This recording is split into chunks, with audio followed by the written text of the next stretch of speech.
Here is my review on The Suicide Squad, James Gunn's newest film for both Warner Brothers and DC Comics, which just dropped in theater last night and also on HBO Max. So I had a chance to watch this yesterday, and this is not my first stab at doing this video. I want to try to get all of my thoughts in here, and I'm going to make this as quick as possible. You would think going into this movie that this was the second coming, that this was the comic book movie of all time, the way critics are talking about it. And I got to be honest, none of the trailers did anything for me. I was not excited to see this film, but being a DC fan, I definitely, as soon as it was opened up on HBO Max, I watched it.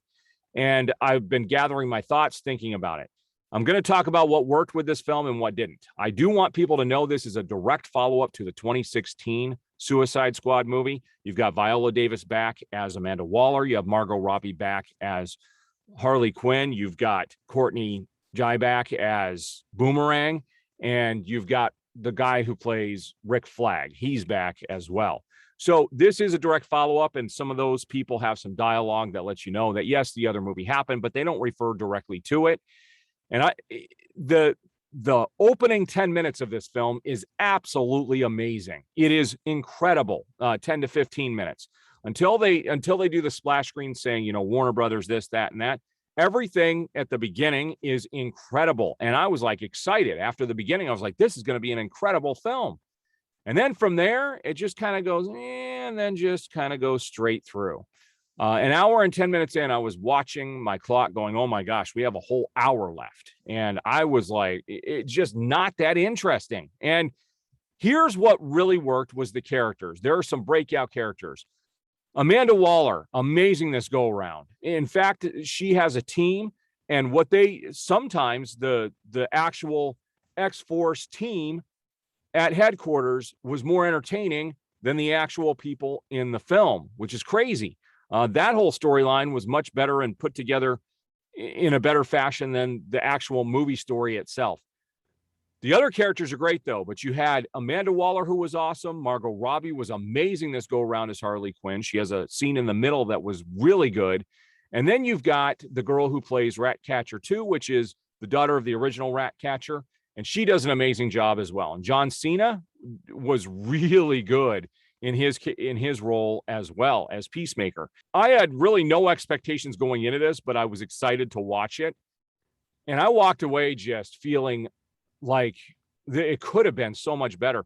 The fault, and James Gunn does an amazing job directing, but I think the fault of this film is the story itself. And I'm not going to give it away, but it seems very political for the first. Well, the whole thing is political, and even the end game is to a degree.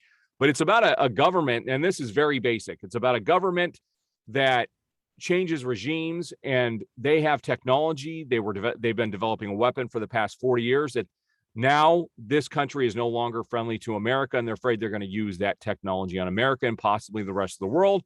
So the Suicide Squad is sent in to retrieve this. That's the basic plot. I'm not going to tell you who the villain is. And this is where this starts to fall apart for me is I know this villain. I've read stories with this villain in there.